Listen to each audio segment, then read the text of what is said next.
Hello everyone, how are you doing? This is MD Tech here with another quick tutorial. In today's tutorial, I'm going to show you guys how to install the Xbox Insider Hub application on your Windows 10 or Windows 11 computer.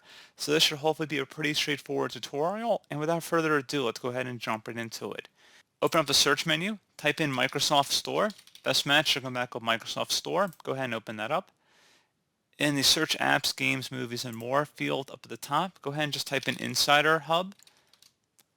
One of the best results should come back with Xbox Insider Hub, made by the Microsoft Corporation. Select the Get button and give it a moment here.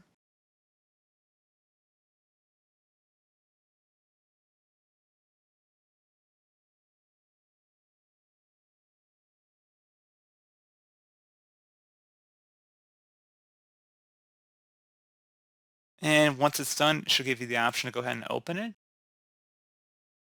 And at this point, just sign into your Xbox account. And that's pretty much it. So as always, thank you guys for watching this brief tutorial. I do hope I was able to help you out, and I do look forward to catching you all in the next tutorial. Goodbye.